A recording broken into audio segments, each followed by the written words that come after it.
પૂજ્ય આદર્શ જીવન સ્વામીએ વાત કરી કે સ્વામીએ કેવળ વાતો જ નથી કરી, સ્વામીએ મંદિરોમાં જઈ ભજન ભક્તિ કરી અને કેવળ સંવાદિતા નથી કરી. Pramukh Swami empowered each one of us, દરેકને પોતે પોતાના ધણી બને. He taught us how to become the master of our own destiny. આજે જ આદર્શ જીવન સ્વામીએ આપણને કહ્યું કે મહત્વની વાત મહત્વની રહેવી જોઈએ. બધા સાંભળે છે ને અને સમજે છે ને? હા કે ના? જો આપણે સાંભળ્યું અને સમજ્યા પણ સ્વીકાર્યું? It's a $1 million question. કોઈ વસ્તુ આપણે સાંભળીએ સમજીએ પણ સ્વીકારતા નથી હોતા. કેટલી વાર ઘરમાં આપણને પ્રશ્ન હોય ને તમને ખબર જ છે કે તમારો વાંક છે પણ સ્વીકારીએ છે? 99% આપણા પ્રશ્ન એ છે કે આપણે આપણી ભૂલો સ્વીકારી નથી શકતા અને બીજાની ભૂલો માફ કરી નથી શકતા. આ બે વસ્તુ જો કરી શકો ને તો એમને પ્રશ્ન હલ થઈ જાય. There is no rocket science. ગુણાતીતાન સ્વામીએ વાત કરી કે જેટલું આપણને બીજાને સમજાવવાનો આગ્રહ છે એટલું પોતાને સમજવાનો હોય, જેટલું બીજાના દોષ જોવાનો આગ્રહ છે એટલું પોતાના દોષ ટાળવાનો હોય. અને ખાલી હું ઉમેરું છું, જેટલું બીજાને કહેવાનો આપણને આગ્રહ છે એટલું પોતાને સાંભળવાનો હોય. તો આમાંથી આપણે બધા જ ભ્રમરૂપ થઈ જઈએ. પણ પ્રશ્ન ક્યાં છે? ધ ક્વેશ્ચન ઇઝ કે આપણે સમજીએ છીએ, સાંભળીએ છીએ પણ સ્વીકારતા નથી. એનું જો હું તાજેતરમાં દ્રષ્ટાંત આપું, અને આ દ્રષ્ટાંત કોઈ પરીક્ષા નથી પણ દિલ ઉપર હાથ મૂકીને સાચી વાત કરજો. ઘણી વાર સંતો આ દ્રષ્ટાંત આપે છે પણ એનો મર્મ મારે કંઈક જુદો કહેવો છે. આપણે સાંભળ્યું કે ભગવાન સૌથી વધુ મહત્વના છે, સ્વીકાર્યું પણ ભગવાન સૌથી મહત્વના છે. હું આપને ખાલી દ્રષ્ટાંત આપું કે અત્યારે આ સભા પછી સ્ટેજ ઉપર બેઠેલા મહાનુભાવો અને નીચે બેઠેલા કેબિનેટ મંત્રી પણ, હું જો તમને જાહેરમાં વાત કરું કે આ સભા પછી મારી પાસે બે મૂર્તિઓ છે, બે મૂર્તિ, એક રામ ભગવાનની અને એક રાવણની, તો તમે કઈ સ્વીકારશો? મોટેથી બોલો. ક્લિયર છે ને? રામ ભગવાનની મૂર્તિ કોણ સ્વીકારશે? આંગળી ઊંચી કરે. અને રાવણની? આજુબાજુ જોતા નહીં. રામ ભગવાનની મૂર્તિ આપણે કોઈ શંકાવન સ્વીકારશું. કેમ? તો તમે મને કહેશો કે સ્વામી કે રામ તો અવતારી પુરુષ ભગવાન હતા, મર્યાદા પુરુષોત્તમ હતા, એમના આધારે તો જીવન જીવાય છે, એમની કથાઓ થાય છે અને અમારા માટે ઈષ્ટદેવ છે, પૂજનીય છે. એમની વાણી અને પ્રસંગોના આધારે જીવનો ગૂંથાય છે. રામ સિવાય કોઈ ઉદ્ધાર નથી. રાવણ તો કોઈ રાખે? અસુર, હિંસક, મૂલ્યહીન. રામ પાસે બધું જ છે તો આપણે રામ જ રાખીએ ને. પણ પછી જે જાહેરાતની અંદર પેટા જાહેરાત થાય કે રામ ભગવાનની મૂર્તિ છે એ લાકડાની છે, કાસ્ટની, અને રાવણની 24 કેરેટ સોનાની છે, તો કઈ લેશો? જો બધા હસવા માંડ્યા ખરા. આપણે હાથ ઊંચા નથી કરાવવા. તરત જ તમે મારી પાસે આવીને મને સમજાવશો કે સ્વામી હવે બિચારા રાવણને કોઈ રાખતું નથી, એકલો અતુલો. પણ હું રાવણ લઈને હું તો એને પીગાડીને રામ, સીતા, લક્ષ્મણ 3 બનાવવાનો છું. મારે રાવણની જરૂર નથી પણ સોનાની જરૂર છે. જો આપણે મૂલ્યની વાત કરીએ છીએ પણ જ્યાં લોભ અડે છે ને, જ્યાં સ્વાર્થ અડે છે ને, ત્યારે આપણા મૂલ્ય ખસી જાય છે. બધા જ તમને નેતાઓ, બધા ધર્મ પુરુષો આપણને વાત કરશે કે મૂલ્યની જરૂર છે, મૂલ્યવાન જીવન બનાવો. અત્યારે શિક્ષણની અંદર પણ મૂલ્યની જરૂર છે, ઘરની અંદર પણ મૂલ્યની જરૂર છે, દવાખાનાની અંદર પણ મૂલ્યવાન ડોક્ટરની જરૂર છે. ખોટા ટેસ્ટ કરાવીને એક જણ ડોક્ટર પાસે ગયા અને ડોક્ટરને કીધું કે તમે દવા આપો છો એની કોઈ સાઈડ ઇફેક્ટ? એ કે છે ને. કઈ? એ કે ગરીબી. એટલા બધા ખર્ચા કે દવા આપીને સારો થાય પણ પછી ડેટની અંદર ડૂબી જાય. હકીકતની અંદર હું વાત કરું છું કે બધી જ જગ્યાએ આપણને મૂલ્યની વાત બધા કરવામાં આવશે, પણ જ્યાં સુધી આપણા દિલની અંદર સ્વાર્થ છે ત્યાં સુધી આ કથા પણ તમને નિસ્વાર્થપણે સમજાશે નહીં. ઓનલી જ્યારે આપણે આ વાત નિસ્વાર્થપણે સમજીશું ને ત્યારે આપણા જીવનની અંદર ચેન્જ આવશે. 3 પ્રકારના શ્રોતા હોય છે અને પ્રમુખ સ્વામી મહારાજ આને જુદા સ્વરૂપમાં વાત કરતા, પણ હું વૈજ્ઞાનિક ઢબે આપને વાત કરું છું કે આપણે 3 પ્રકારના શ્રોતા હોય છે. આપણે નક્કી કરવાનું કે આપણે કોણ છે. થોડા સમય પહેલા જર્મનીના એક બહુ જ મોટા ઝૂ કીપરની મેં વાત સાંભળી હતી. કાર્લસ્ટન નોટ એનું નામ. આખી જિંદગી એને પ્રાઇમેટ્સ કહેતા કે જુદા જુદા વાનરોને સાચવવા માટે એને આખી મહેનત કરી હતી. એ સાચવતા એને અભ્યાસ કર્યો. બહુ શાંતિથી સાંભળજો, કારણ કે આપણે લાગુ પાડવાનું છે. સાંભળતા એને સંભાળતા એને અભ્યાસ કર્યો અને અભ્યાસ કર્યા પછી એને એક વિધાન આપ્યું છે કે કોઈ પણ ઝૂ હોય એ ઝૂની અંદર પાંજરાઓમાં જુદા જુદા વાનરો. તો પહેલા પ્રકારનો વાનર છે ગોરિલા. આપણે જોયા હશે કે ગોરિલા એટલે એકદમ બહુ વાળવાળા હોય, હેવી હોય, એકદમ મજબૂત હોય અને તમે એને અડતા પણ અડાય જ નહીં. તે કે ગોરિલા એટલે કેવા? તો એની બુદ્ધિમત્તાની વાત કરે છે, બુદ્ધિ કક્ષાની વાત કરે છે કે એક પાંજરું હોય, એની અંદર એક ગોરિલા હોય, એમાં તમે જો સ્ક્રૂ ડ્રાઈવર નાખો, if you throw in a screwdriver into a cage of a gorilla, જો તમે સ્ક્રૂ ડ્રાઈવર નાખો અને ગોરિલાને વાગે તો 7 દિવસ 10 દિવસ સુધી તો ગોરિલાને ખબર જ નથી કે એને કાંઈ વાગ્યું અને ફરિયાદ કરે. એને સ્ક્રૂ ડ્રાઈવર છે કે નહીં એને ભાન જ ન પડે. એને પોતાની જેમ જીવતો હોય એમ પાંજરામાં જીવ્યા કરે.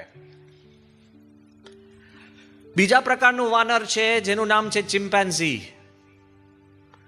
અને એ કહે છે કે if you throw in a screw driver into a cage of a chimpanzee, કે ચિમ્પાન્ઝીના એક પાંજરાની અંદર તમે સ્ક્રૂ ડ્રાઈવર નાખો તો 6 કલાકની અંદર એ ચિમ્પાન્ઝી સ્ક્રૂ ડ્રાઈવર જોઈ લે કે અહીંયા છે. બુદ્ધિ ઊંચી છે. સ્ક્રૂ ડ્રાઈવર કેવી રીતના પકડવું એને ખબર પડી જાય. અને સ્ક્રૂ ડ્રાઈવર પકડીને પણ કરે છે શું? આજુબાજુના વાનરોને એ છે ને ઘોંચ પરોણા કરે. સમજી જજો, ધીરે ધીરે વાત આવે છે. એ સ્ક્રૂ ડ્રાઈવર પકડે છે પણ એ બીજાને ઘોંચ પરોણા કરે છે અને નાના મોટા જીવજંતુ પસાર થતા હોય તો એને છે ને સ્ટેબ કરવા, એટલે એને ખોંચવા માટે એ સ્ક્રૂ ડ્રાઈવર વાપરે. આ chimpanzee. But there is a third type of monkey. ત્રીજા પ્રકારનું વાનર છે જેનું નામ છે બોનોબો. BONOBO.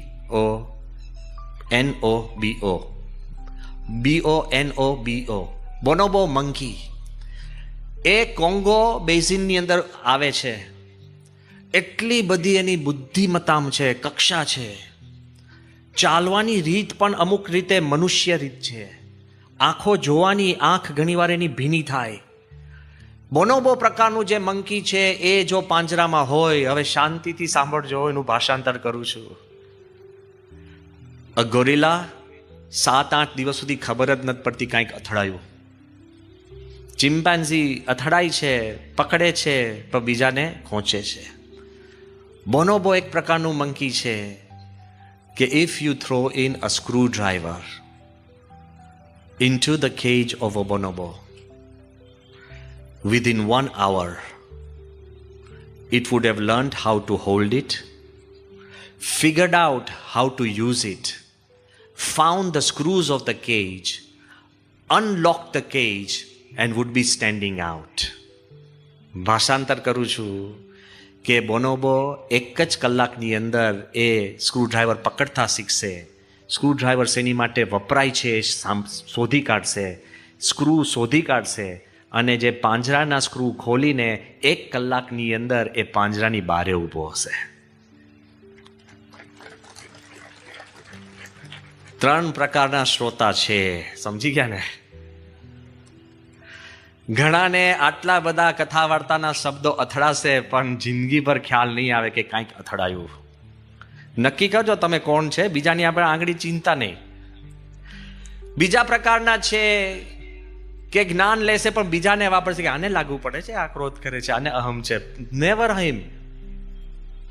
પણ ત્રીજા પ્રકારના પણ શ્રોતા છે કે આ સભા પૂરી થાય એ પહેલા એ જ્ઞાન લઈ પોતાના જીવનના કમાડ ખોલીને પોતે સ્વતંત્ર બની શકે છે, એવી તાકાત આ જ્ઞાનમાં છે. વી મસ્ટ અન્ડરસ્ટેન્ડ કે આપણે નક્કી કરવાનું છે. કોઈ કહે એટલે તમે માનશો એમાં અસર નહીં થાય. When you accept and when you change તો અસર થશે. પ્રમુખ સ્વામી મહારાજ જુદી રીતે આ દ્રષ્ટાંત આપતા, અને આ દ્રષ્ટાંત એટલા માટે અગત્યનું છે કે આપણે દર વખતે વાતો થાય ને વિશ્વ બદલવાની વાતો થાય, પણ વિશ્વ બદલી શકીએ એમ છીએ આપણે, પણ શરૂઆત ક્યાંથી થાય છે? એકવાર એક પિતા અને પુત્ર રૂમમાં બેઠા હતા. પિતાને કંઈક વાંચવું હતું અને પુત્ર છે ને ઘણીવાર નાના બાળકો હોય એ બહુ જ હાઈપર એક્ટિવ હોય, પૂછપૂછ કરે, કંઈક લઈ આવે, દેખાડે, આ કરી આપો, આ કરી આપો. એટલે પેલાને અનડિસ્ટર્બ સમય જ મળતો નહોતો વાંચવાનો.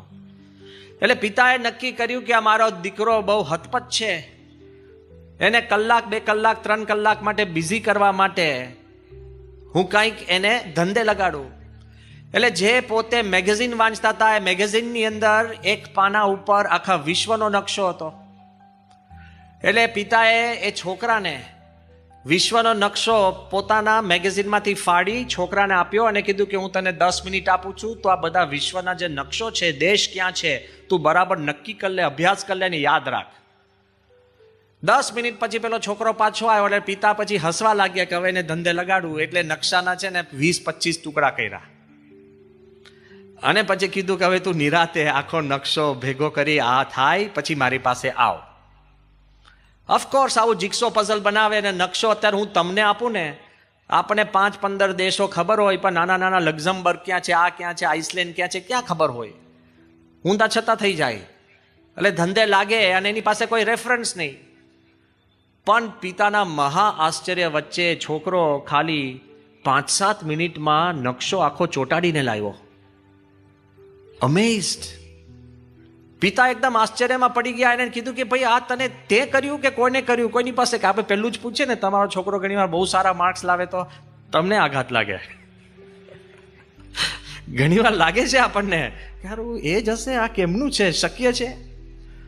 આ બાજુ પિતાને એકદમ આશ્ચર્ય થયું કે આ હતપત છે, જરાય મગજ સ્થિર નહીં, નકશોય બરાબર જોયો નહીં હોય, યાદ કેમ ન રહ્યો, ચોંટાડ્યો, કોઈકની પાસે લઈ આવ્યો કે બીજો બાજુનો સેમ મેગેઝિનમાંથી કાપીને લઈ આવ્યો છે કે શું? હોય છે આપણા દેશના હોશિયાર છોકરા હોય છે. અને જેવું પિતાએ પુત્રને પૂછ્યું કે ભાઈ તે આ નકશો તે જ કર્યો હતો? કે હા પિતા, બહુ સહેલો હતો. કે સહેલો ક્યાંથી હોય, મને વાર લાગે એવો છે.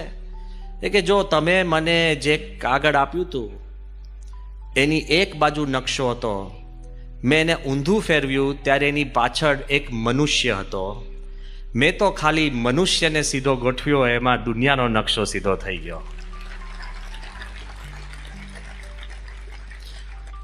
તમારે ઘરમાં શાંતિ જોઈએ છે? તમારી જાતને ઠીક કરો. તમારે તમારા ઓફિસમાં વધારે પ્રોડક્ટિવ થવું છે? બીજાનો વાંક ન કાઢો, પોતાનો શોધીને એને ઠીક કરો. હું આપને કહું છું, તમે તમારા મિત્ર જોડે સંબંધ સુધારવા છે, change your self and the world will change. દુનિયા બદલવા કરતા પહેલા ફર્સ્ટ ચેન્જ યોર સેલ્ફ. અને જ્યારે તમે આ સભાની અંદર પ્રમુખ સ્વામીએ જે ચમત્કાર કર્યો છે, કયો ચમત્કાર ખબર છે?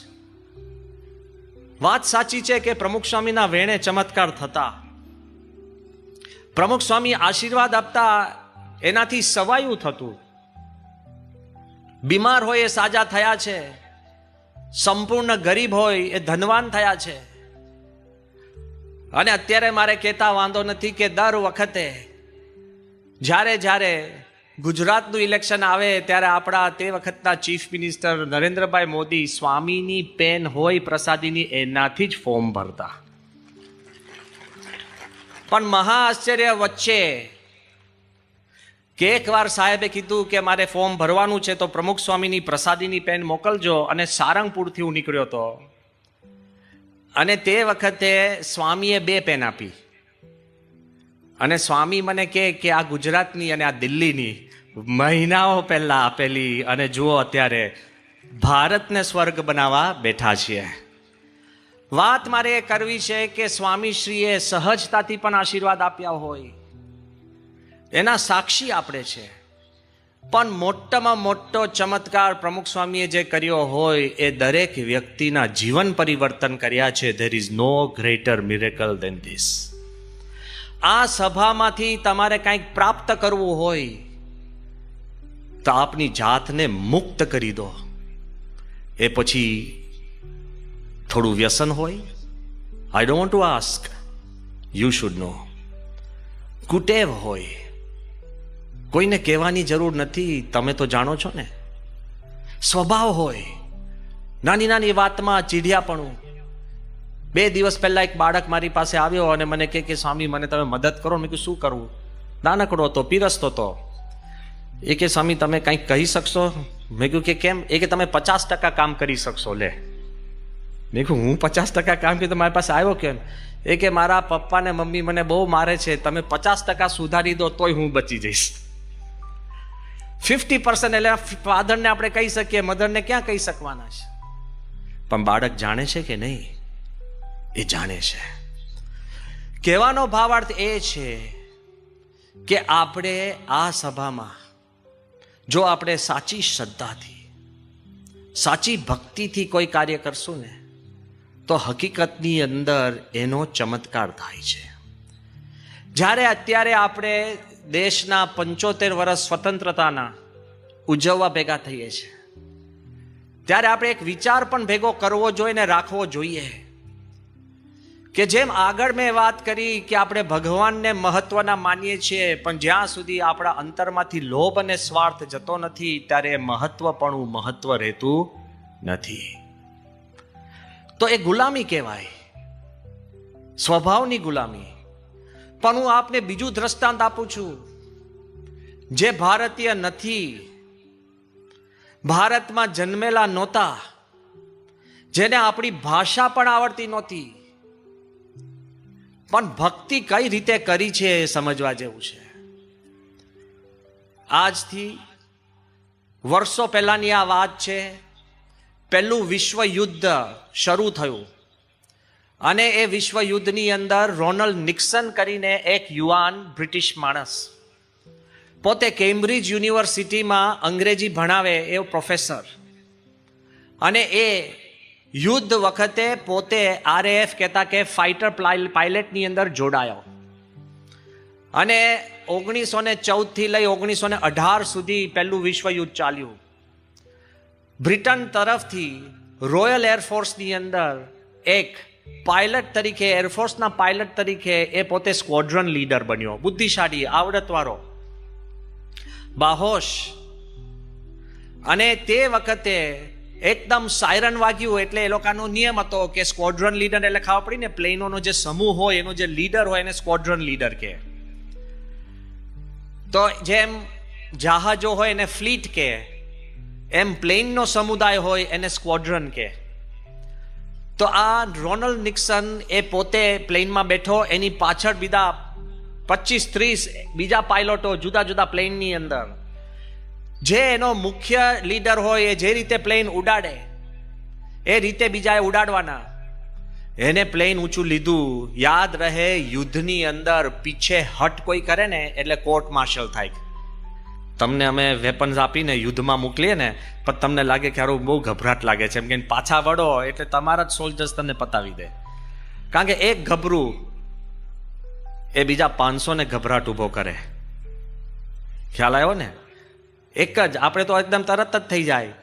આ વાત જે હતી એટલે એ લોકોએ જ્યારે પ્લેન ઉડાડવાની શરૂઆત કરી, ઉપર જર્મન પ્લેન્સ બધા આવતા હતા, અને આ બાજુ આ લોકોનો પ્લેન જ્યારે ઉપર ઉડવાની શરૂઆત કરી, અચાનક રોનાલ્ડ નિક્સનનું પ્લેન જમણી બાજુ આમ વળી ગયું. આમ જવાની બદલે શું થયું? જમણી બાજુ વળ્યું અને વળીને સીધું પાછું નીચે ઉતરી ગયું. જેવું નીચે ઉતર્યું ને એટલે બધા જ પ્લેન વાળા એના જે બધા હતા એ બધાએ પાછું વાળીને નીચે ઉતારી દીધા પ્લેન. જેવું નીચે ઉતારી દીધું એટલે એને લાગ્યું કે મરી ગયો, કે મેં પીછે હટ કરી, મારી પાછળ બીજા 35 પ્લેનોએ પીછે હટ કરી, એટલે હવે તો મારા ઉપર કાયદાકીય પ્રક્રિયા લેવાશે અને મને કોર્ટ માર્શલ કરશે. ગભરાતા ગભરાતા પોતાના પ્લેનમાંથી જ્યારે બારે ઉતરે છે તે વખતે આખા એરફોર્સના માણસો બધા એને તાલીઓના ગડગડાટથી વધાવે છે. એટલે આને આશ્ચર્ય થયું કે ભાઈ આ મેં ખોટું કર્યું અને મને તાળીઓ આટલો બધો વધાવે છે, આ શા માટે? એટલે બધા એને કહેવા લાગે કે તે બહુ બુદ્ધિ વાપરી, તારી સૂઝ અદ્ભુત કહેવાય. જરાક ઊંચે ગયા હોત તો જર્મનીના એટલા બધા પ્લેન હતા કે તમારામાંથી એક પણ પાછો ના આવે, બ્રિટનને એટલી બધું નુકસાન થાત કે આપણે કોટી કલ્પે આપણે એને પુરવાર કરી ન શકે. આ બાજુ એને થયું, હવે સાંભળો, માણસ સાચો હતો ને, એને ખાલી ખોટા કોઈ ગુણગાન ગાય એને આવકારી ન લીધા. એના મનમાં એને ખ્યાલ હતો કે ભાઈ આ મારી ભૂલ છે. એટલે એને વિચાર કર્યો કે હું તો પ્લેન ઉપર લઈ જતો હતો, પણ એની જાતે પ્લેન જમણી બાજુ વળી ગયું અને અમારી રક્ષા થઈ. તો જમણી બાજુ મેં નહોતું વાળ્યું, જાતે વળ્યું. તો એ વાડનાર કોણ? સમજ્યા? એના મનમાં થયું કે એની જાતે પ્લેન વળ્યું અને આટલા બધાના જાન બચી, મેં નહોતું વાળ્યું, તો કોઈક એક દૈવી શક્તિ છે એનાથી આ વળ્યું, મારે એ દૈવી શક્તિ શોધવી છે. આપણે તો ભૂલમાં બીજાથી પણ કામ થયું તોય આપણે યશ લઈ લઈએ. જોજો, હા, એમને આપણે યશ લઈએ. આ બાજુ એના મનમાં થયું, કારણ કે પોતે એક સત્યવાદી માણસ હતો અને જેવો એ જ્યારે ઉતર્યો પછી એને થયું કે મારે આધ્યાત્મિક શક્તિ શોધવી હોય તો મારે ભારત આવવું પડશે. ભારત આવે છે, લખનૌમાં પ્રોફેસર બને છે અને ત્યાં આનંદમયી માને હાથે એ દીક્ષા લે છે. એનું નામ પડે છે યોગી કૃષ્ણ પ્રેમ. એક અંગ્રેજ, હા, ધોળિયો, પોતે કેમ્બ્રિજનો પ્રોફેસર, અને એ સાધુના કપડા. કમાલ તો હવે થાય છે, ફરી હું યાદ કરાવું, સમયગાળો કયો છે? 1920-21ની સાલ. ત્યારે ભારતમાં રાજ્ય કોણ કરતું હતું? ઇંગ્લેન્ડ. ઇંગ્લેન્ડનું જેનું સામ્રાજ્ય આખી દુનિયામાં હોય અને ભારત ઉપર જેની એકદમ હકુમત ચાલતી હોય. સાલ 1920ની સાલની વાત કરું છું. યોગી કૃષ્ણ પ્રેમ ભારતની એક ટ્રેનમાં બેઠા હતા. તે વખતે ટ્રેનની અંદર અંગ્રેજો માટેના ડબ્બા જુદા, ભારતીયો આપણે બધા નેટિવ્સ કહેવાય, દેશ આપણો, ટ્રેન આપણી, અને એમાંય 3rd ક્લાસની પણ નીચેના ક્લાસ આપણો ડબ્બો. આપણે કહીએ ને સ્વતંત્રતા પહેલાનો દિવસો. અને તે વખતે યોગી કૃષ્ણ પ્રેમ સાધુના કપડામાં એ ભારતીયો જોડે બેઠો હોય છે. યાદ રહે કે એક ડબ્બો 3rd ક્લાસથી પણ નીચે, એમાં બધા ભારતીયો, બધા મજૂરોની જોડે આ યોગી કૃષ્ણ પ્રેમ એક અંગ્રેજ માણસ ત્યાં બેઠા હતા. અને તે વખતે એક અંગ્રેજ ઓફિસરના ધર્મપત્ની વધારે એકદમ તોરીમાં આમ પસાર થતા હોય છે અને એને ડબ્બાની અંદર જોયું કે એક અંગ્રેજ માણસ ભગવા કપડાં પહેરીને બેઠા છે. એટલે એકદમ ઊભી રહી ગઈ. પછી એકદમ એને પૂછવા લાગી કે યુ આર ફ્રોમ ઇંગ્લેન્ડ? તો ઇંગ્લેન્ડનો છે? પેલા કીધું હા. તે કે તો આ ડબ્બામાં કેમ છે?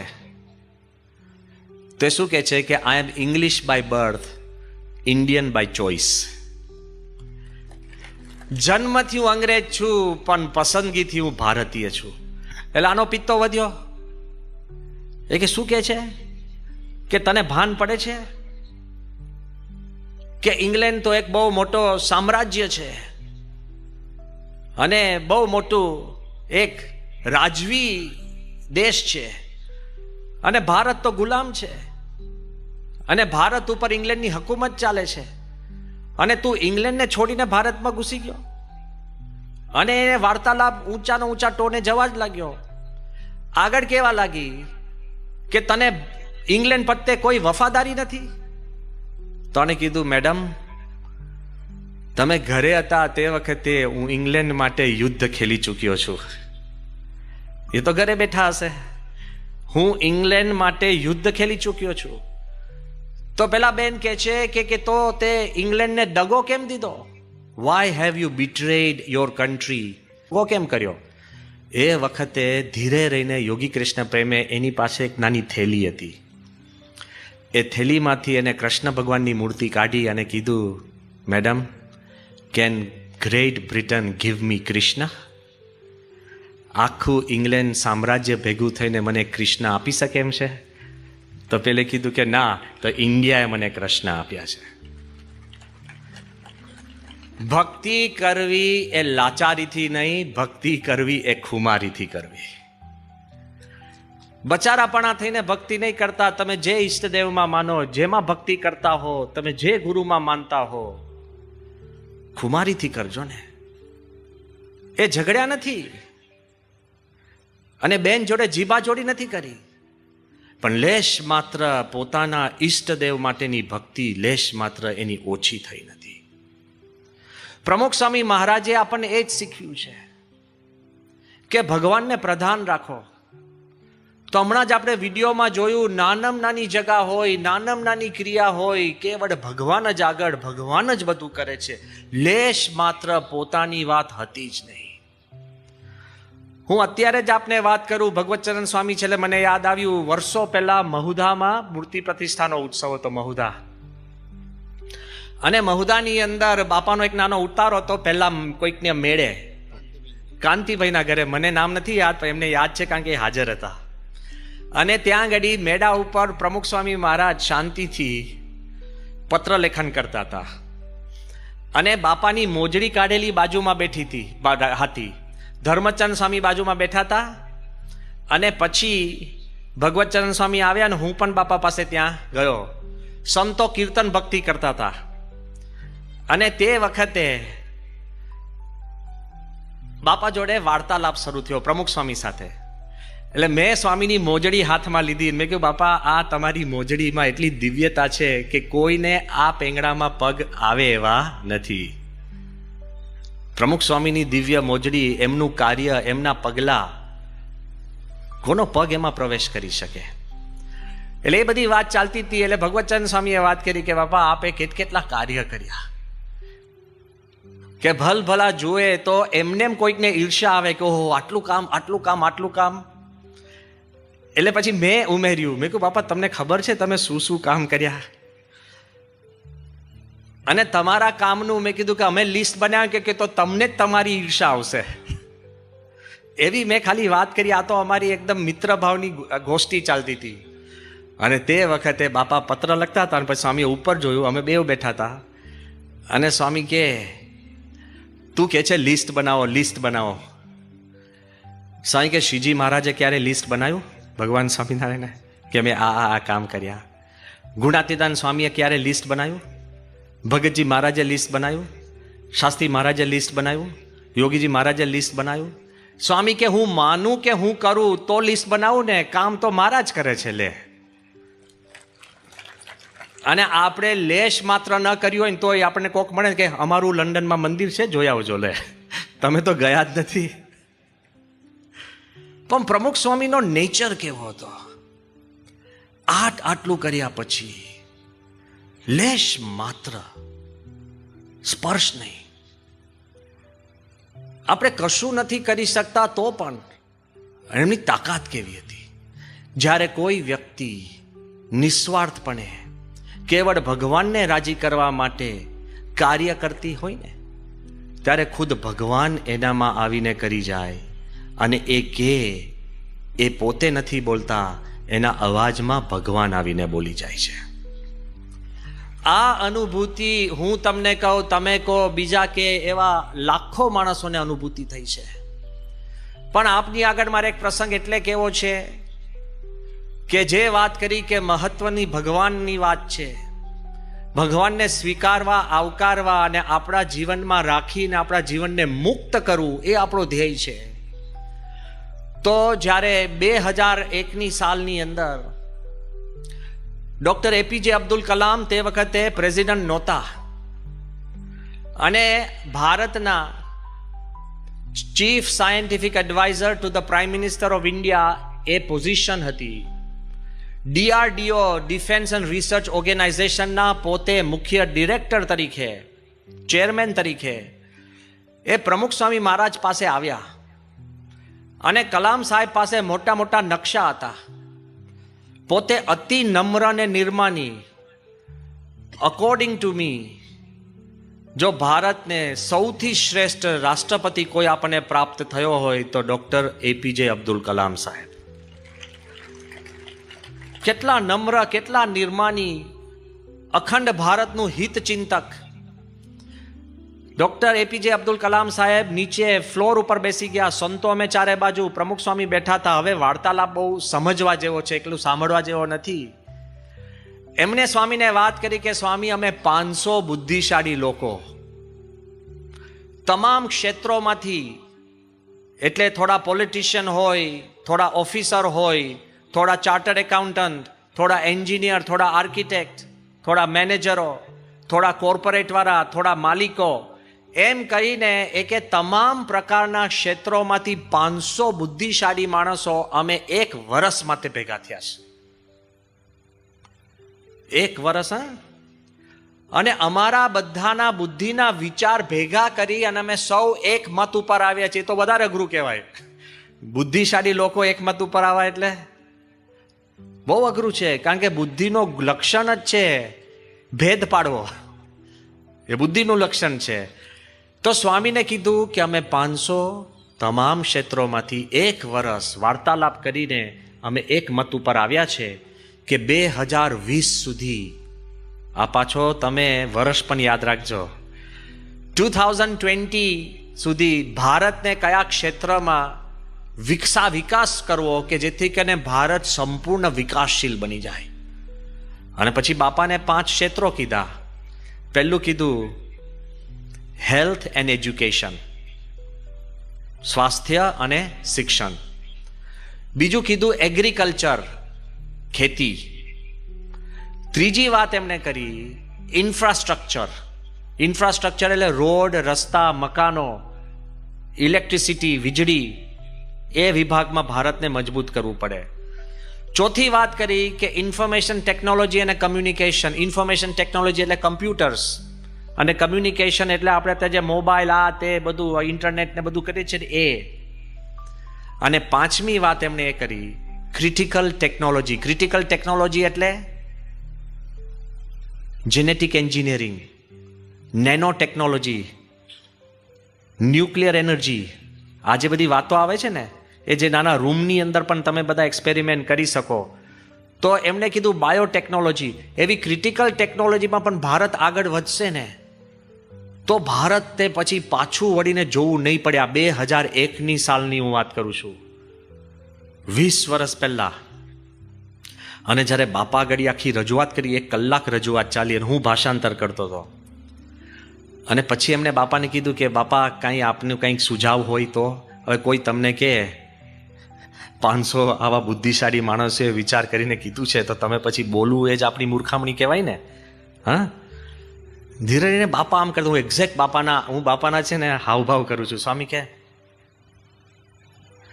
એટલે મને લાગ્યું બાપા કે કાંઈક ખૂટે છે. મેં કહ્યું મારી નાખ્યા. હવે કાંઈક ખૂટે છે એવું ભાષાંતર કરું. એક તો હું હેપતાઈ ગયો તો. અને સ્વામી બહુ આમ, સ્વામીનો વિવેક તો જુઓ, પ્રમુખ સ્વામીનો વિવેકનો ઢગલો. સ્વામી કે કાંઈક ખૂટે છે. એટલે મેં તો પહેલાં ભાષાંતર કર્યું જ નહીં. કારણ કે આટલા મોટા DRDOનો chief scientific adviser to the prime minister of India, એને મારે કહેવાનું કે કંઈક ખૂટે છે. કલામ સાહેબ તો બહુ નમ્ર હતા, એટલે કે વોટ ઇઝ હી સેઇંગ, પ્રમુખ સ્વામી શું કહે છે? એટલે મેં કીધું કે Swami is saying something is missing. હવે કલામ સાહેબને પણ છે ને આશ્ચર્ય થયું કે હજુ સુધી એક માણસ એમને મળ્યા નહોતા કે કોઈએ કહ્યું હોય કે કંઈક ખૂટે છે.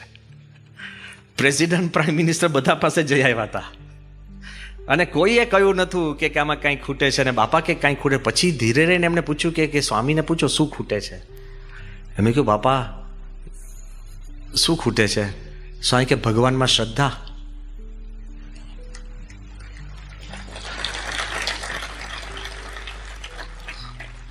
હવે કોઈ વૈજ્ઞાનિકને આવું કહેવાનું યાર, એને કે આપણે કે મોહ માથાનો મેળ ખાય છે? વૈજ્ઞાનિક ભાષામાં કેવું પડે ને.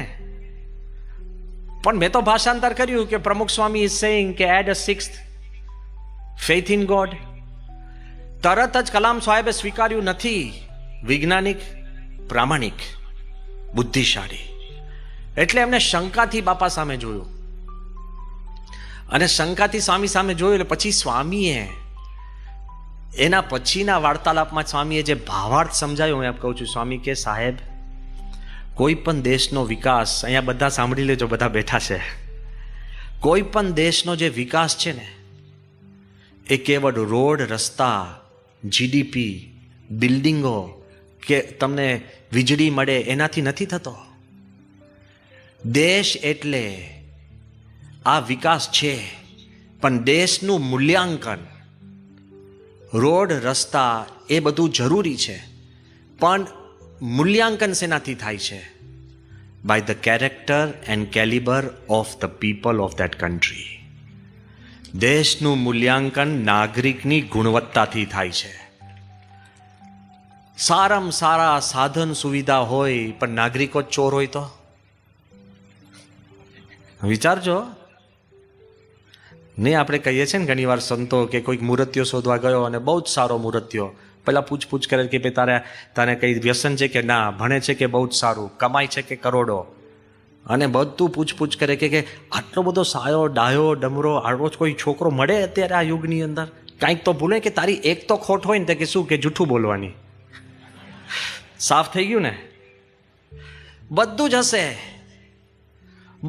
હશે, પણ જો નાગરિકનું નૈતિક સ્તર અને આધ્યાત્મિક સ્તર નહીં હોય તો સ્વામીએ એમને વાતમાં વાત કરી કે જ્યારે આધ્યાત્મિક અને નૈતિક મૂલ્યો ઊંચા આવે ત્યારે જ દેશનો પૂરેપૂરો વિકાસ થાય છે. આધ્યાત્મિક અને નૈતિક મૂલ્યો એ ભગવાનમાં શ્રદ્ધાથી જ થાય છે, સિવાય થતા નથી. આ આપણા મનની અંદર સ્પષ્ટ હોવું જોઈએ. દીકરા દીકરીને સારામાં સારી સ્કૂલમાં ભણાવો, કંઈ ખોટ નથી, કરવી જ જોઈએ. પરદેશ પણ મોકલો, પણ સ્પિરિચ્યુઅલ વેક્સિનેશન આપીને મોકલજો. BAPS નું વેક્સિનેશન આપજો તો દુનિયાના ખૂણે પ્રશ્ન નહીં થાય. સેન્ડ ધેમ એનીવેર, પણ યુ હેવ ટુ, તમે એને આધ્યાત્મિક અને નૈતિક મૂલ્યો આપવા જ પડે છે. જો આધ્યાત્મિક અને નૈતિક મૂલ્યો નહીં હોય તો વિકાસ જરૂરી વિકાસ છે, પણ ખરા અર્થની અંદર દેશનો વિકાસ થતો નથી. આ જ્યારે બધી વાત કલામ સાહેબે, જ્યારે સ્વામી જ્યારે વાત કરીને કલામ સાહેબના દિલમાં બેઠી, પણ ક્યારે બેઠી ખબર છે? અનુભૂતિથી બેસે છે, બુદ્ધિથી નહીં. જ્યારે કલામ સાહેબ પ્રમુખ સ્વામીની પાસે બેઠા હતા કલાક, અને પછી જ્યારે ઊભા થયા અને જમાડતા હતા સંતો, ત્યારે કલામ સાહેબે એક વાત કરી, હું આપની આગળ શેર કરું છું. ફર્સ્ટ એક્સપિરિયન્સ એ કે હું નાનો હતો ત્યારે સંત થિરુવલ્લુવરનું એક વાક્ય મેં વાંચ્યું હતું. એ વાક્ય શું હતું કે if you have pain and it is deep inside you and it refuses to go away for weeks, months and decades, when you are sitting next to a spiritual cosmic energy, the pain will disappear in seconds. એ કે સંત થિરુવલ્લુવરનું એક વાક્ય હતું કે તમને દુઃખ હોય અને તમને એ દુઃખ બહુ ઊંડું હોય, અહીંયા બેઠેલા તમામને નાના મોટા એવા દુઃખ હશે, જે દુઃખ તમે બીજાને કહી નથી શકતા ને કહેવા પણ નથી. કદાચ તમે 2 માર્ક માટે મેડિસિનમાં જતા રહી ગયા હોય, કદાચ તમે 5 માર્ક માટે ફેલ થયા હોય, કદાચ તમે ધંધો કર્યો હોય, તમારો મિત્ર જ તમને દગો કરી ગયો હોય, કદાચ તમારા માતા કે પિતા એ કદાચ સ્વર્ગસ્થ થયા હોય ને તમે એની છેલ્લી ઈચ્છા પૂરી ન કરી શક્યા હોય, કોકને નાના મોટા એવા ઊંડા દુઃખ હોય, તો એવું તમને દુઃખ હોય અને એ અઠવાડિયા સુધી, મહિના સુધી, દાયકાઓ સુધી જાય જ નહીં, પણ તમે વૈશ્વિક શક્તિના જો ચરણ અગાડી બેઠા હો તો એ દુઃખ તમને પડવારમાં જતું રહે છે. કલામ સાહેબે કીધું કે મને દાયકાઓ સુધી એક દુઃખ મારા દિલમાંથી જતું નહોતું. આજે પ્રમુખ સ્વામીની જોડે હું બેઠો, વાત બીજી કરતો હતો પણ પેલું દુઃખ જતું રહ્યું. કીધા વગર કામ થાય, બોલ્યા વગર તમે સમજી જાઓ. પ્રમુખ સ્વામીનો ચમત્કાર કેવો હતો કે સ્વામી શ્રી જે કાંઈ વાક્ય કહેતા અને સાહજિક કહેતા એ પણ સત્ય ઠરતું. તે જ વખતે કલામ સાહેબને પ્રમુખ સ્વામીએ આશીર્વાદ આપ્યા, તમે પરાત્પર પુસ્તકમાં વાંચો કે તમારે હજુ આખા દેશની ઘણી સેવા કરવાની હતી. ત્યારે કલામ સાહેબને ખબર નહોતું કે એમને રાષ્ટ્રપતિનું કેણ આવશે, અને નેશનલ પોલિટિક્સ પાર્ટીઝને પણ ખબર નહોતું કે રાષ્ટ્રપતિ તરીકે કલામનું નામ આવશે. કલામે પોતે મને કહ્યું છે કે મારું નામ તો હતું જ નહીં, પણ હું તો કોમ્પ્રોમાઇઝ ચોઈસ હતો. ઘણીવાર કોમ્પ્રોમાઇઝ ચોઈસ આખા દેશને તારી શકતા હોય છે, એવું પણ આપણને જોવા મળે છે. પણ પ્રમુખ સ્વામી એમને કહ્યું હતું કે તમારે હજુ તો આખા દેશની સેવા કરવાની છે. આપણા શબ્દમાં તાકાત નથી. આપણે આકાશની અંદર વાદળા જોઈને એવું બોલીએ કે વરસાદ થશે, તોય ના થાય. અને પ્રમુખ સ્વામી જેવા સંત આકાશ ધગધગતું હોય, એક વાદળું ના હોય અને કહે કે વરસાદ થશે, તો વાદળા થાય અને વરસાદ થાય. તમારા ને મારા કર્મ બદલાઈ જાય છે. અને આ વાત હું એટલા માટે કહું છું કે એનો હું સાક્ષી છું, જેને હું પોતે મજાક સમજતો હતો, અને આજે આપની જાહેર સભામાં હું એકરાર કરું છું કે 1997ની સાલમાં અહીંયા આણંદની અંદર આપણે રંગોત્સવ થયો. તે વખતે મને પણ ખ્યાલ નહોતો કે સ્વામી મને કહેશે કે તારે મિડલ ઈસ્ટ આવવાનું છે. તે આણંદની અંદર બાપાએ મને પૂછ્યું, રંગોત્સવ પત્યો તે વખતે તમે બધાને કેરીનો રસ આપ્યો હતો, યાદ કરાવો, તમે કદાચ ભૂલી ગયા હો તો. પહેલી જ વાર સંપ્રદાયમાં જે કાંઈ ઘણું બધું આણંદવાળા કરે છે એ પહેલી વાર કરતા હોય છે. પણ એની ભાઈ તો તે વખતે સ્વામીએ મને બોલાવીને કીધું કે મને કે સ્વામી કે તારી પાસે સમય છે? મેં કીધું કેમ બાપા? પૂછો. બાપા કે તું ત્યાં આવજે ને આપણે મિડલ ઈસ્ટ ભેગા. મેં કીધું હા બાપા. એટલે હું તો વગેરેમાં ગયો છું, જેમ આજે પણ સભામાં વગેરેમાં આવ્યો છું. પણ તે વખતે વગેરેમાં મેં ગયા. અને તે વખતે 1997ની સાલમાં તમે જો દુબઈ ગયા હોય, એક પણ ઊંચું મકાન નહીં, ખાલી ટ્રેડ સેન્ટર, બધા જ નાના મકાનો. કાયદા કાનૂન એટલા સ્ટ્રિક્ટ કે સાધુના કપડામાં તમે બહારે જાહેરમાં ફરી ન શકો. દરેક દેશના કાયદા કાનૂનને આપણે માન આપવું પડે. એ સાચા છે કે ખોટા છે આપણે ટિપ્પણી કરવાની જરૂર નથી, પણ એ પ્રમાણે કાયદા કાનૂન હતા. આબુધાબીની અંદર તો સાધુ તરીકે અમારે જવું કે નહીં એ જ શંકા ચાલતી હતી. અને રોજ અમે મજાક કરીએ કે બાપા આપણે આબુધાબી જવું છે. બાપા કે હરિભક્તો બધા કે બાપા જવું છે, તોય બધા પ્રશ્ન હતા. શક્ય નહોતું તે વખતે કાયદા કાનૂન પ્રમાણે. તે વખતે શારજાની અંદર એના રણની અંદર સ્વામી અને આપણા જે 9-10 સંતો અને 5-10 હરિભક્તો શારજાના રણમાં ગયા હતા. આનો હું સાક્ષી છું એટલે કહું છું.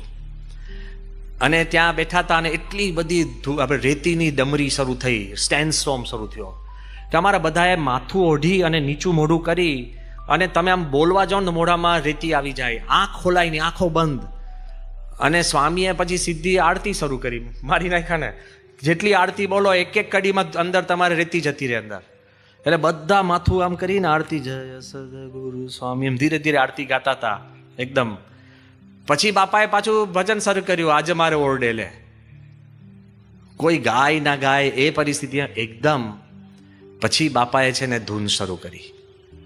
ધૂન કરતા કરતા સ્વામી એવું બોલ્યા, સ્વામી કે બંને દેશો નજીક આવે. 1997ની સાલની આ વાત કરું છું. બંને દેશો નજીક આવે, ભારત અને યુએઈ. સ્વામી કે તમામ દેશો નજીક આવે, ધર્મો નજીક આવે. સ્વામી કે સંસ્કૃતિ નજીક આવે. અને પછી ધીરે રહીને સ્વામી એવું બોલ્યા કે આબુધાબીમાં મંદિર થાય. અમે તો તે વખતે હસી પડ્યા છે, પણ હું વાત કરું ભગવાનનું કરું એ કે તે વખતે માઇક જ મારા હાથમાં હતું ને મેં આ શબ્દ રેકોર્ડ કર્યા છે. કોઈ કલ્પી ના શકે.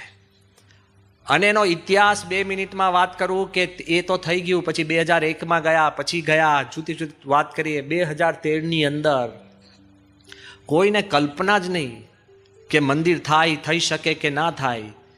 પણ જ્યારે રાજાને આપણે પત્ર લખ્યો, એવું બની શકે કે તમે પત્ર લખો ને પત્રની અંદર કોઈ હા પાડે? આપણે તો અહીંયા કેટલી ભલામણ કરવી પડે પત્ર જોડે. આ બાજુ રાજાને ખાલી પત્ર લખ્યો અને બાપાએ કીધું તું, બાપા કે આપણે સાચી વાત લખજો. અને આપણે તે વખતે લખ્યું કે અમને મંદિર માટે કંઈક જગા મળે એમ છે. અને ભગવાને પ્રવેશ કર્યો. તે વખતે એમને લખ્યું કે મંદિર માટે જગા મળશે આબુધાબીમાં. પણ ત્યાં પૂરું થતું નથી. વાત થાય પણ એ વાત સત્ય ઠરે તો જોગાનું જોગ આપણા ચીફ મિનિસ્ટર, પ્રાઇમ મિનિસ્ટર બન્યા. અને એમની પ્રથમ યુએઈની મુલાકાતે એમણે ફોન કર્યો કે બાપાના વખતમાં એવી વાત ચાલતી હતી કે આબુધાબીમાં મંદિર થાય. મેં કીધું હા સાહેબ. અને તે વખતે બાહોશપણે અને હિંમતથી અને મિત્ર ભાવે જ્યારે રાજાને વાત કરી, તે વખતે 2015ની સાલમાં પાકું થયું કે આબુધાબીમાં મંદિર માટે જગા મળશે. જગા તો મળવાની વાત છે, પણ મંદિર કેવું કરવું? તો રાજાઓને આપણે કીધું કે અમે શિખરવાળું મંદિર કરીએ કે શિખર વગરનું, કારણ કે આપણે હરિમંદિર પણ કરી શકીએ છીએ. આપણે તો ભગવાન બેસે અગત્યનું છે. પણ જુઓ, જ્યારે ભગવાનનો સંકલ્પ હોય, પ્રમુખ સ્વામી મહારાજના આશીર્વાદ હોય, ત્યારે કલ્પના કરતાં વધારે કાર્ય થાય, માંગ્યા કરતાં વધુ મળે, અને તમે ધારો કરતા એના કરતાં વધારે તમે ધન્ય બનો. ત્યારે આપણને ખબર પડે કે આમાં ભગવાનનું કેન છે, આપણી કોઈ આમાં હેસિયત કે લાયકાત નથી. શરૂઆતમાં 2.5 એકર જગ્યા હિઝ હાઇનેસ શેખ મોહમ્મદ બિન ઝાયદ અલ નહયાને આપણને આપી. 2.5 એકર હજુ આપણે માંગી નથી. એના બદલે એમને કીધું કે ના ના ના, તમારું કામ બહુ ઊંચું છે, જુદું છે. 5 એકર. અને 5 એકર પછી અત્યારે શેખ ઝાયદ એનો મુખ્ય રોડ કહીએ, એના ઉપર 13.5 એકર જગ્યા આપણને BAPS હિન્દુ મંદિર માટે ભેટમાં આપી. એ હજુ પૂરતું ન હોય, પણ તમારે ત્યાં લાખો માણસો દર્શનાર્થી આવશે. હજુ તો મંદિર બન્યું નથી. તેના માટે બીજી 13.5 એકર એટલે કુલ 27 એકર જો કોઈ ભેટમાં અને ફ્રી સેવામાં આપે તો આ પ્રથમ રાજ્ય અને પ્રથમ દેશ એવો હશે તો પ્રમુખ સ્વામી મહારાજના સંકલ્પે. ત્યાં પૂરું નથી થતું. કામ સારું ચાલે છે, બધા જ રાજી થાય છે. પ્રમુખ સ્વામીના સંકલ્પનું બળ જુઓ. એ જ 97ની સાલમાં પ્રથમવાર હું આ બારે વાત કરું છું. એ જ 97ની સાલમાં શારજા અને દુબઈથી બાપા જ્યારે બહરેઇન ગયા પ્રમુખ સ્વામી, ત્યારે બહરેઇનના રાજા એ બીજો દેશ છે. જેમ ગુજરાત ને મહારાષ્ટ્ર એવું નથી, દેશ બદલાઈ ગયો હવે, યુએઈ અને બહરેઇન. તો બહરેઇનના રાજા શેખ ઈસાએ પ્રમુખ સ્વામીને પોતાના મહેલમાં પધરામણી કરાવી. પહેલા હિન્દુ ધર્મના સાધુ કોઈ રાજાના મહેલમાં ઠાકોરજી લઈને પધરામણી કરી હોય તો પ્રમુખ સ્વામી મહારાજે પધરામણી તો કરી, પણ રાજાને શું સૂઝ્યું? રાજાએ પ્રમુખ સ્વામીને કીધું કે તમે ક્યાં રહો છો? અરે સ્વામી એકદમ હસવા માંડ્યા. સંતને કોઈ ઘર ના હોય, અને સંતને કોઈ દેશ નહીં, દરેક દેશમાં ફરે, દરેક શહેરમાં ફરે, દરેક ગામમાં ફરે, દરેક ઘરમાં ફરે. પ્રમુખ સ્વામી મહારાજે આટલા બધા મંદિરો કર્યા. કોઈ પણ તમે મંદિરમાં જજો, કદાચ 100 એકરમાં 50 એકરમાં પોતાની રૂમ 15 બાય 15 ફૂટની જશે. લેશ માત્ર પોતાની માટે કાંઈ નહીં. એટલે રાજાએ જ્યારે પૂછ્યું કે તમે ક્યાં રહો છો અને તમારું ઘર ક્યાં છે, એટલે પ્રમુખ સ્વામીએ જે ભાષાંતર કર્યું એટલે પાપા બોલ્યાનું મેં ભાષાંતર કર્યું કે Swamiji doesn't stay in any one place, there is no country, no city, no village, he doesn't have a home. હવે કોઈ મુસલમાન રાજાને આવું સૂઝે, દિલથી એને કીધું, well then make Bahrain your home. તમે અમારો દેશ એ તમારું ઘર બનાવો. હવે તે વખતે અમે બધા આશ્ચર્યમાં પડી ગયા કે મેક બહરેન યોર હોમ એવું કહે છે. ફરી બાપાએ ઉમેર્યું કે સાધુને ઘર ન હોય પણ ભગવાનનું ઘર એ અમારું ઘર. તો પેલા કીધું તો ભગવાનનું ઘર બનાવો. એટલે શું થાય? મંદિર. એ વખતે 97ની સાલમાં આ વાર્તાલાપ ખાનગીમાં થયો છે. આ વાર્તાલાપ અમે કોઈને જાહેરમાં કર્યો નથી. હું પહેલી વાર જાહેરમાં કહું છું. પણ ખાનગીમાં થયેલો વાર્તાલાપ, હવે એની તાકાત જોજો. પ્રમુખ સ્વામી મહારાજનું એક કેણ એક વેણ, ખાનગીમાં થયેલો વાર્તાલાપ. હમણાં જ બે મહિના પહેલા આપણા પ્રાઇમ મિનિસ્ટરે એક ટ્વીટ બહાર પાડ્યું હતું કે બહરાઈનના પ્રાઇમ મિનિસ્ટરનો આભાર માનું છું કારણ કે એને સ્વામિનારાયણ મંદિર માટે જગા આપી. 10 દિવસ પહેલા હું બહરાઈનમાં જતો અને જ્યારે રાજાને મળ્યા આપણે, ત્યારે એમને શું વાત કરી મને ખબર છે? મને કે સ્વામી કે તમારા દાદા, એટલે પ્રમુખ સ્વામી, એ મારા દાદાને મળ્યા હતા. મારા દાદાએ તમારા દાદાને જે વેણ આપ્યું હતું એ આજે હું પૂરું કરું છું ને તમે લેવા આવ્યા છો. સ્વપ્નમાં પણ પ્રમુખ સ્વામીએ કોઈને કેણ કહ્યું હોય કે વેણ આપ્યું હોય ને, એ પણ સત્ય થાય છે. કેમ? લેશ માત્ર આ પૃથ્વી ઉપર એ પોતાનું કંઈ કરવા આવ્યા નહોતા, અન્યનું જ. બીજાના સુખમાં પોતાનું સુખ, બીજાના ઉત્કર્ષમાં પોતાનો ઉત્કર્ષ, બીજાના ભલામાં પોતાનું ભલું. આ વાક્ય કેવળ પ્રમુખ સ્વામી બોલ્યા નથી, એના જીવનના અંતનો આ સાર છે. ભગવાન ભજવા એટલે શું? તમે બેઠા છો અને બાજુવાળાને કંઈક તકલીફ છે તો પગ થોડો ખસેડીને એને કમ્ફર્ટ આપો, એ ભગવાન ભજ્યા જ કહેવાય. ઘરમાં તમે ગયા અને મોડા પડો અને કદાચ તમને 2 વેણ કે અને તે વખત સહન કરી લેવું, એ પણ ભગવાન ભજ્યા કહેવાય. કદાચ કોઈ ખોટો માણસ હોય એની નિંદા ન કરવી, એ પણ ભગવાન ભજ્યા કહેવાય. અને મહંત સ્વામીએ તો એક અદ્ભુત દ્રષ્ટાંત આપી દીધું કે અત્યારે જેટલા અહીંયા આગળ બેઠા છે એ બધા એક જ સ્વપ્ન લઈને જાય, એક જ સ્વપ્ન કે મારે આ અઠવાડિયા સુધી કોઈની સામે બોલવું નથી, મારે અઠવાડિયા સુધી કોઈનું બુરું ઈચ્છવું નથી. એક અઠવાડિયા માટે જે મને દુઃખ છે બીજાને મારે ક્ષમા આપવી છે, મેં નક્કી કર્યું છે એ પ્રમાણે મારે ભજન કરવું છે. તો એક અઠવાડિયામાં તમે જોજો તમારું કુટુંબ અને તમારી આજુબાજુનો માહોલ સ્વર્ગ બની જશે. એ તમારે નક્કી કરવાનું છે. પ્રમુખ સ્વામી મહારાજે જે આપણને વાત કરી, તો આ વાતની અંદર આપણે થોડોક વિશ્વાસ રાખશું ને, તો ભલે આમાંથી કેટલાએ પ્રમુખ સ્વામીના દર્શન કર્યા છે તો એને તમે સ્મૃતિ કરજો.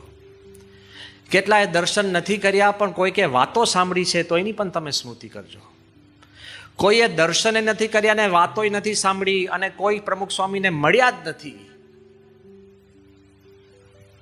પણ શું કોઈ વ્યક્તિને મળવું તો જ એના ગુણ પ્રાપ્ત થાય છે? અત્યારે 400 વર્ષ પછી પણ શેક્સપિયરનું તમે સંવાદ વાંચો તો એની અનુભૂતિ થાય છે. રામ ભગવાન કેટલા વર્ષો થઈ ગયા? લાખો. કૃષ્ણ ભગવાન હજારો વર્ષ થઈ ગયા. પણ તમે ગીતાનો અભ્યાસ કરો કે રામાયણનો અભ્યાસ કરો અને એમના ચરિત્રનું ગાન કરો અને ચરિત્ર સાંભળો તો તમને રામ અને કૃષ્ણની અનુભૂતિ નથી થતી? થાય જ છે. ભગવાન સ્વામિનારાયણના ચરિત્ર તમે સાંભળો અને અનુસરો તો ભગવાન સ્વામિનારાયણના ચરિત્રની પણ તમને અનુભૂતિ થાય છે. તો આજે પ્રમુખ સ્વામી મહારાજના ચરિત્રનું તમે ગાન અને પાન કરશો તો પ્રમુખ સ્વામીના સાક્ષાત દિવ્યતાના અનુભવ થશે. The power is intense. Those whom you love never leave us. જેને તમે ચાહો છો એ ક્યારેય તમને છોડતા નથી. અને અંતમાં એક વાત કરીને હું પૂરું કરું છું ભલે તમે પ્રમુખ સ્વામીને કોઈક સંત તરીકે સ્વીકારે, કોઈક મહાપુરુષ તરીકે સ્વીકારે, કોઈક સત્પુરુષ તરીકે સ્વીકારે, કોઈક એવું પણ કે ના બહુ સારા ભલા માણસ હતા, નો પ્રોબ્લેમ. કોઈક એવું કે કાંઈ નહીં પ્રમુખ સ્વામી હતા, નો પ્રોબ્લેમ. પણ ફળ તમને કેવું મળે છે આ અંતિમ દ્રષ્ટાંતમાંથી તમને ખબર પડશે. ફ્રાન્સમાં એક અબજોપતિ માણસ જેનું નામ બેરન રોથસ્ચાઇલ્ડ, બહુ મોટા બેન્કર હતા. આ બેરન રોથસ્ચાઇલ્ડની બેંક કેવી, લોકોને તો પૈસા ધીરે, પણ આખાના આખા દેશને પૈસા ધીરતા હતા. કોઈ આખો દેશ દેવાડામાં જાય ને તો એને ઊભો કરવા માટે આ બેરન રોથસ્ચાઇલ્ડ બેંક એટલી પાવરફુલ. એના લીધે ફ્રાન્સમાં એને છે ને બેરન પદવી આપી, રાજવી કુટુંબમાં એને ગણવા લાગ્યા. રાજવી કુટુંબમાં અબજોપતિ માણસ રાજાશાહી રીતે જીવન જીવે, મોટો મહેલ, રાજઠાટ. પછી કહીએ ને આપણે રાજા વાજાને, હું પૂરું નહીં બોલું, તમારે સમજી લેવાનું. હા, તો એને શોખ, એના ઘરની અંદર જુદા જુદા પેઇન્ટિંગ્સ બનાવ્યા હતા. એટલે પોતે ઘોડા પર બેઠો હોય એવું પેઇન્ટિંગ હોય, પછી પોતે ખેતી કરતો એવું પેઇન્ટિંગ હોય, પોતે યુદ્ધ લડતો એવું પેઇન્ટિંગ હોય, પોતે કંઈક દુકાન ચલાવતો એવું પેઇન્ટિંગ હોય, પોતે આર્ટિસ્ટ છે એવું પેઇન્ટિંગ વાળાના કપડાં પહેરીને કોકે એનું પેઇન્ટિંગ કર્યું હોય.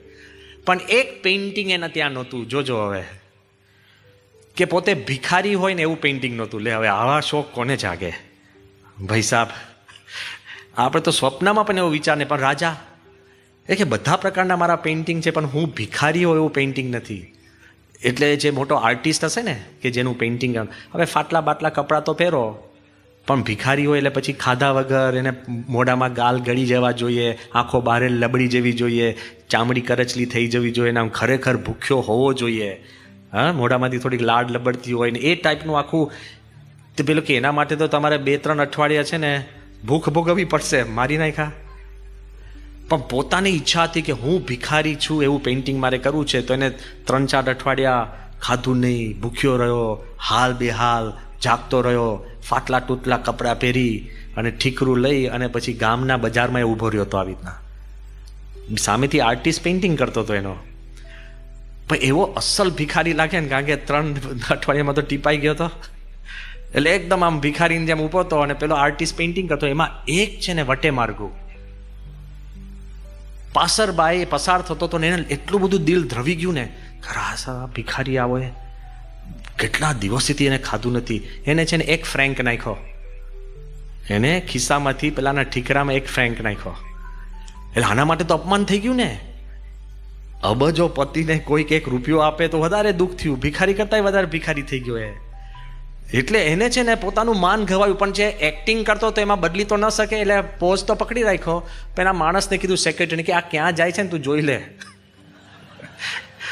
કે આ ક્યાં જાય છે તું જોઈ લે.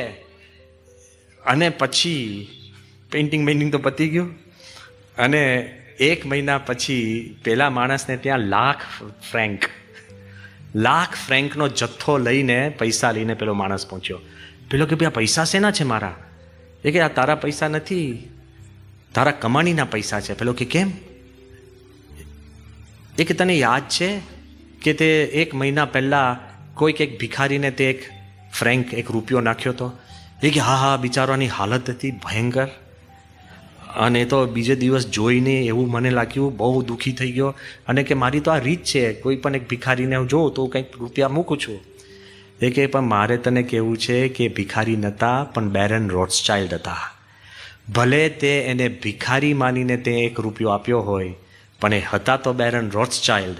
એટલે તને વળતરની અંદર સામે લાખ ગણું આપે છે. ભલે તમે પ્રમુખ સ્વામીને કેવળ સંત જોઈને તમે માનો, એમાં રહેનાર તો ભગવાન હતા. એટલે ભગવાનનું તમને સુખ પ્રાપ્ત થશે. એ જ આજના દિવસે આપણે પ્રાર્થના કરીએ. શ્રી સ્વામિનારાયણ ભગવાનની જય.